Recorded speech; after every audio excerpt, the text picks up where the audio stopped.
All right, welcome back. We're on chapter 56, The Torch. Our friends were stuck in that tree. They sat in the upper branches high above the wolves, trying to calculate an escape. Bright Bill could fly off whenever he liked, but Roz had to come down eventually. And when she did, the wolves would be ready. Shadow and Barb stretched out in the shade. They glanced around and licked their fur and sniffed the mountain air. The wolves looked comfortable, and yet there was tension between them. "I'm hungry," growled Barb. "I want to eat rabbits and deer and maybe go back to farm country and prey on livestock. Anything is better than hunting a creature that can't be eaten."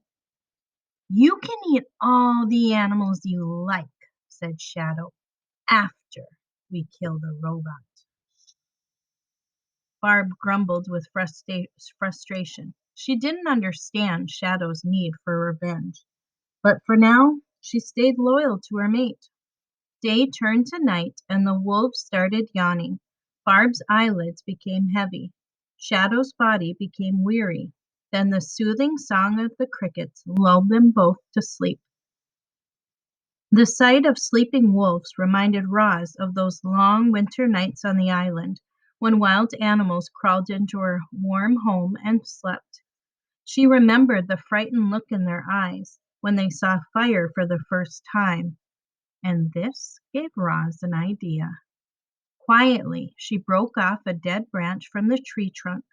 Then she took the lighter from her tool belt and held a flame under the branch's knobby end until it was blazing. And then she dropped down to the ground. Shadow and Barb snapped awake to find the world bathed in orange light. Towering above them, looking like a demon, was the robot.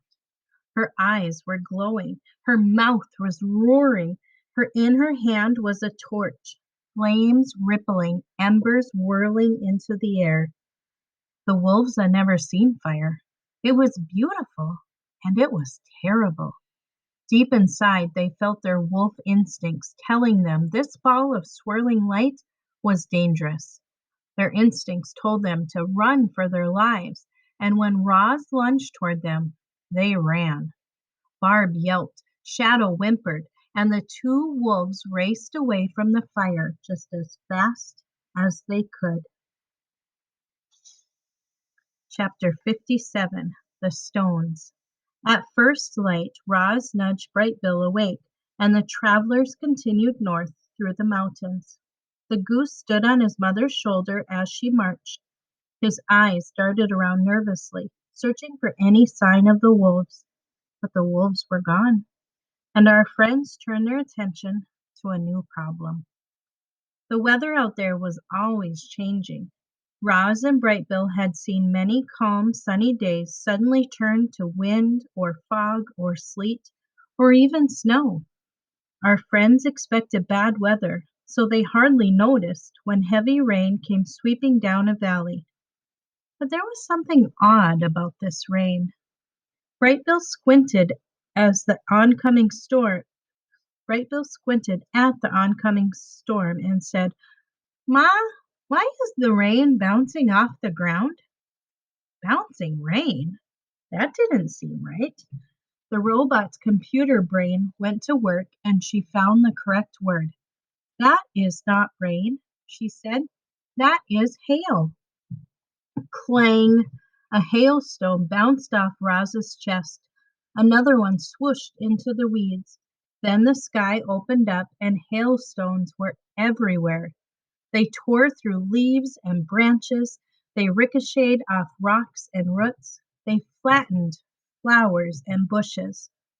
To the robot, the hailstones were annoying. To the goose, they were deadly. A stone hit Brightbill's shoulder and he fell to the ground. Roz scooped him up, hunching over, protecting him from the falling stones. But the hailstorm might kill the poor bird if they couldn't find cover soon. Frantically, the robot scanned the area for any kind of shelter, and there it was. On the far side of the valley, beside a winding river, was a cabin. It was old and shabby, but it had a roof, and that's what our friends needed most. Roz held her son close, pumped her legs, and thundered across the valley. Heavy hailstones hissed into the grass and squelched into the mud and clanged off our robot. There was a soft thump, and Brightbill cried out in pain. Roz bounded over the rushing river in a single leap and landed without breaking stride and kept running. Now she could hear hailstones cracking against the cabin, louder and louder. The robot stomped up to the front door, turned the handle, and stepped inside. Chapter 58. The Cabin. The hailstorm was brief but violent. Its icy stones were quickly melting away, but the damage would linger on.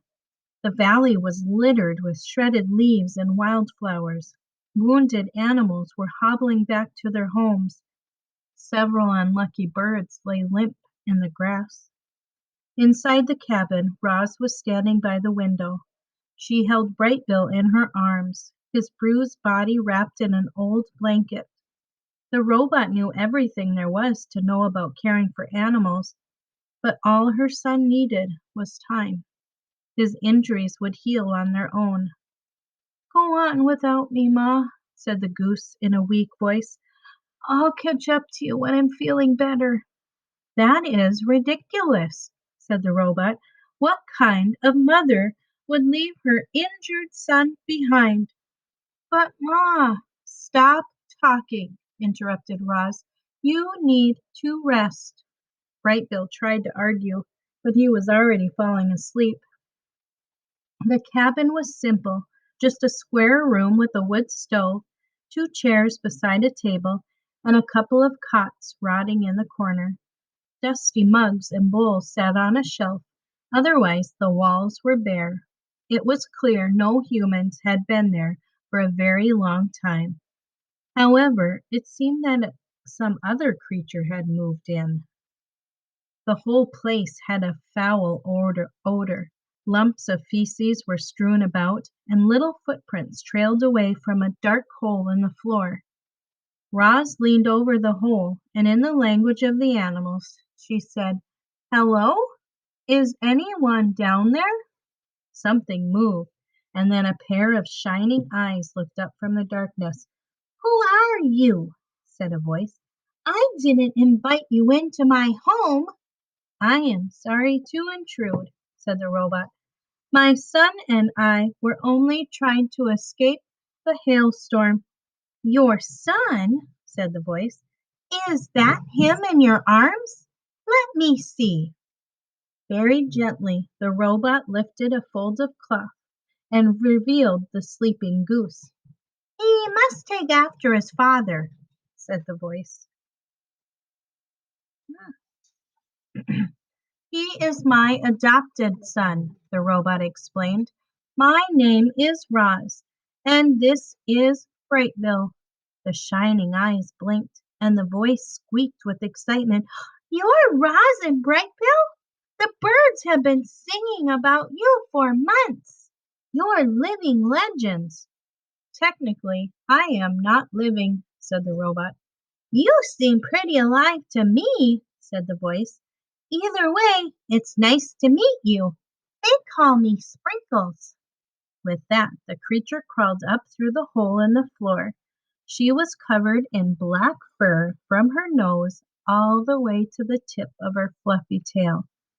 Well, except for those white stripes running down her back. You see, Sprinkles was a skunk. The robot took one look at her and stepped backward.